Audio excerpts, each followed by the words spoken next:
Welcome to the second episode of Keith Noble Show. And we're going to talk today about what's going on here with this Joe Biden thing and how crazy this has become for how it's reflective of our entire society. To quote what James Cuntsworth said a few years ago, sometimes societies just collectively go insane. So, you have this situation. This laptop was dropped off by Hunter Biden to be repaired. He never came back and reclaimed it. Apparently, the owner of the shop where he dropped it off made a backup of the hard drive before turning the hard drive over to the FBI because he felt there was criminal items possibly on that hard drive. It since was apparently quite legally acquired by Rudy Giuliani and maybe some other folks, and now we're finding out what is on Hunter Biden's hard drive. And what is on there that matters is incriminating to Joe Biden, because what you would get, so the allegations have been, for a number of years now, Hunter Biden received millions and millions of dollars from entities and people in China, in Russia, and in the Ukraine. And that Joe Biden, as we know, bragged about using his influence to prevent an investigation of a Ukrainian company, withheld U.S. aid unless that investigation of that Ukrainian company by the Ukrainian government was halted. It's a well-known video. It's easy to go find. So there sure looks like a quid pro quo here. We also know Joe Biden claims he never met with Burisma, which is a Ukrainian natural gas company, which paid considerable amount of money to Hunter Biden for Hunter Biden to be on their board, even though he has no experience in gas or anything else relevant to what they do. And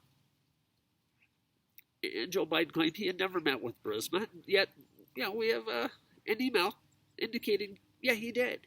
And Joe Biden has since come out and said, or at least the Biden campaign has come out and said, well, they can't rule out that he might have met with Burisma after years of decline of saying that he had not met with them. Anyways, this goes on and on and on. But the real message here is really simple.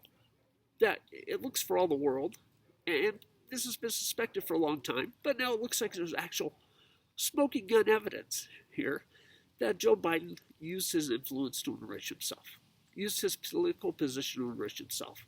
Joe Biden was, for all the world it would appear, on the payroll of Chinese, Russian, and Ukrainian companies, laundering that money essentially through his son Hunter to be transferred to him after he left office, which it would appear is what happened. So the time that he was entrusted with power and influence to look out for the interests of the American people, he was actually on the payroll of China, Russia, and the Ukraine, looking out for their interest, not your interest, and pocketing millions of dollars for doing that. This is a pretty astounding thing. And in any normal cultural situation, it would be a deal breaker, right? You couldn't get elected dog catcher. Yet there are people here who are defending Joe Biden, saying it doesn't matter, saying this isn't even a story. Our tolerance here for corruption, if it's on our side of the aisle, is unfathomable. There's no limits to it. If you're willing to accept this in a politician, let alone a president, what will you not accept? That he takes money from other countries to do their bidding and not what you hired him to do? How is that okay? Who's okay with that? But I think any objective view of this indicates exactly what it is.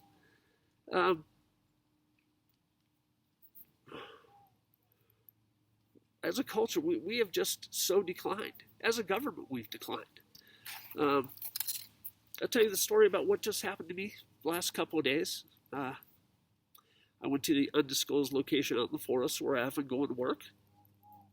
I got there Sunday morning, and there were some people who were leaving, packing up their stuff.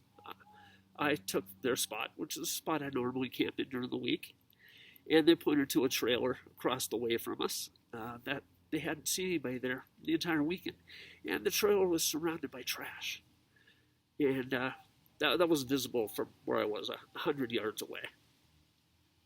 And the people there, as I chimed with, told me there were needles on the ground over there, and they wondered, or they worried that maybe somebody was dead inside the trailer and OD'd. And they said they were going to call the sheriff when they left. And that's apparently what they did. Because a couple hours later, two deputy sheriffs showed up, came over and talked to me. I told them, well, that trailer was there the week before when I was camped at that spot, and it was not a mess then. And the deputy sheriffs went over, looked around the trash, knocked on the door, looked in the windows, and left a note on the door telling the people who had the trailer to pick up the trash and leave. Well, after they did this, the deputies came back, talked to me, and they said it was disgusting over there. I had not yet bothered to go over there and look, and that there were needles all over the ground. And they said the obvious, that somebody was a junkie. So they left, but before they left, they said they were going to contact the Forest Service. They said the Forest Service was more responsive to the sheriff's office contacting them about this stuff than they were to just ordinary citizens like me contacting them. So I appreciate that. So not too long after the deputies left, Forest Service truck rolled in, and a guy got out. He went and looked at that mess, and I wandered over, asked him if he was going to clean it up, and he said, well, maybe he'd come back tomorrow and clean it up. And I volunteered to help him clean it up if he would haul it away in his truck right then. And he declined my offer of help and said he would try and come back tomorrow. Well, before the next day, that night, the people associated with the trailer and the trash and the needles came back after dark, read the note the deputies had left on their door that apparently put the fear of God into them, and those people ran around trying to pick up trash in the dark with flashlights and hooked up the trailer, and they got out of there. Apparently, they did not want to be the focus of attention by law enforcement. So, next day, I waited to see if the Forest Service fellow would come back. Those people actually did pick up most of the trash. What they didn't pick up, for the most part, were the needles, which were still on the ground. So I was hoping the Forest Service fellow would come back and collect the needles. By the end of the day yesterday, since he had not come back, surprise, surprise, I went and dug a hole in the forest and I buried those needles, because having needles laying around the forest where people camp and hike and picnic and children play is just a bad idea. I mean, it's a really bad idea. So I disposed of the needles. I'm going to tie this back into what's going on here with Biden and as a culture. If the Forest Service really can't do basic things like pick up needles that junkies have left around the forest, then, where's the efficacy there? What are we paying these people for? It's just sad. And this goes all throughout our government, all throughout our culture. Picking up needles is obviously the right thing to do, right?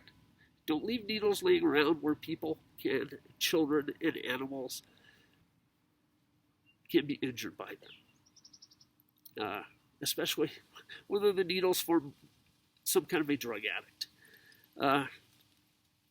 That's just obvious. It's obvious as well. You don't want people in office who are in the pay of foreign countries to do their bidding. How obvious is that? But in today's society, we detest the obvious. We rebel against the obvious. Things that should just be no-brainers. Pick up the needles.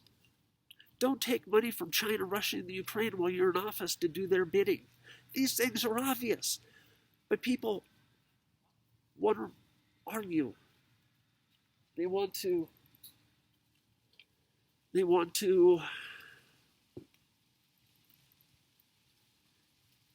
deny the obvious. we have the root of our problems in this country aren't ideological, aren't financial, aren't political. The root of the problem in our country is we collectively, as a group, can't say the words, "I'm sorry, I was wrong." And we will double and triple and quadruple down on bad ideas and bad people and bad mistakes, rather than just say the words, "I'm sorry, I was wrong. Let's fix this." And so nothing here anymore gets fixed. It doesn't get fixed by government, it doesn't get fixed by politics, it doesn't get fixed in our culture at large. We just